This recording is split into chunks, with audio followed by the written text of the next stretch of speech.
लेकिन तुमको समझाना चाहता हूं, भगत सिंह का रास्ता गलत है।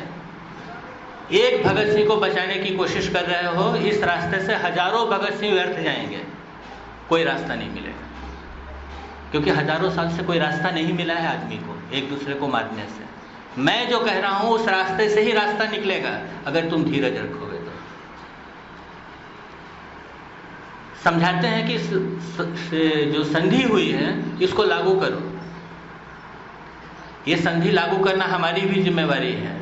शांति बनाओ देश में, लॉलेसनेस खत्म करो, और 6 महीने के बाद आकर मुझसे बात करना, भगत सिंह के बारे में बात करना। मैं संतुष्ट कर दूंगा तुम लोगों को, मैं रास्ता निकालूंगा इसका। लेकिन इस संधि को अच्छी तरह से लागू करो।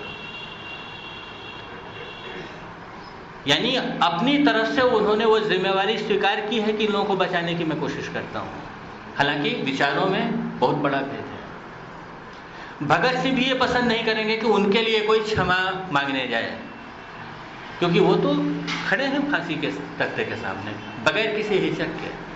आखिरी समय तक वो इस बात को मानने को तैयार नहीं है कि उन्होंने कोई गलत काम किया है। वो कहते हैं मैंने सही किया है। वो कहते हैं कि मैं फांसी के तख्ते पर चढ़कर भी एक मैसेज दुनिया को, देश को देना चाहता हूं।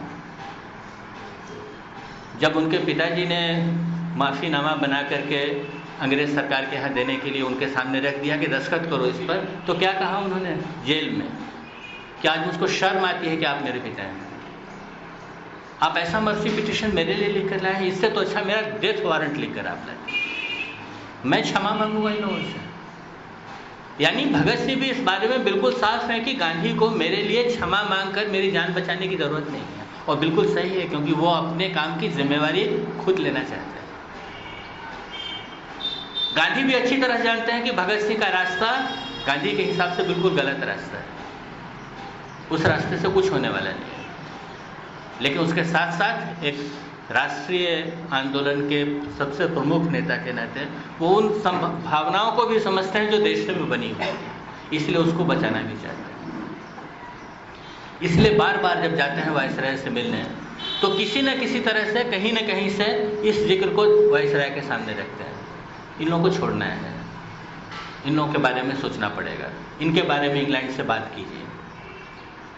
तो एक दिन लिखा है वायसराय ने अपनी डायरी में, अब वो प्रकाशित हो गई है डायरी, अरविंद की डायरी है, वायसरायस नोटबुक। उसमें एक तारीख में लिखते हैं कि आज गांधी ने फिर चलते समय भगत सिंह की बात निकाली। मैं हैरान हूं कि अहिंसा का एक इतना बड़ा प्रतीक जो है वो हिंसा करने वाले इन लोगों की इतनी वकालत क्यों कर रहा है।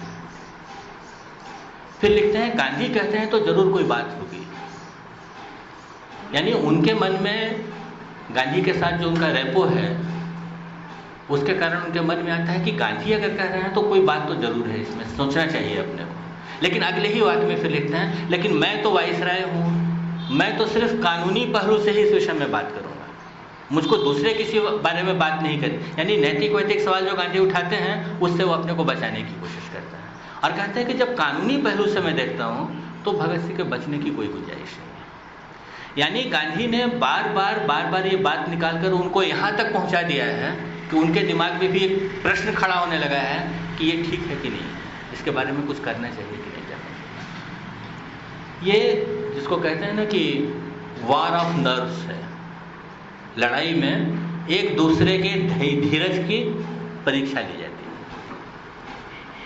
अगर फांसी देनी थी भगत सिंह को तो उसी दिन हो जानी चाहिए थी जिस दिन फांसी की सजा घोषित हुई, लेकिन अंग्रेज सरकार उसको लंबा खींच रही है।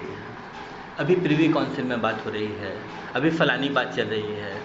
वो लंबा क्यों खींच रही है? ताकि देश में गांधी के खिलाफ वातावरण बनाया जा सके। उनकी पूरी कोशिश है गांधी को आइसोलेट कैसे करें, क्योंकि अंग्रेज इस समय तक समझ गए हैं कि जब तक कांग्रेस और गांधी को अलग अलग नहीं करेंगे हम लोग पार नहीं पा सकते। ये आदमी जब तक कांग्रेस से जुड़ा हुआ है रास्ता नहीं निकलेगा। इसको अलग करो, इसको डिस्क्रेडिट करो, देश पर इसकी जो पकड़ है उसको कमजोर बनाओ, तभी हमारे लिए कोई रास्ता निकलता है। इसलिए वो भगत सिंह के मामले को लंबा करके वो पॉइंट खोज रहे हैं जहां पर भगत सिंह को फांसी देने का सबसे ज्यादा असर गांधी को आइसोलेट करने में होगा। गांधी उस पूरे दौर का इस्तेमाल इसमें कर रहे हैं कि किस तरह से इतना भावात्मक दबाव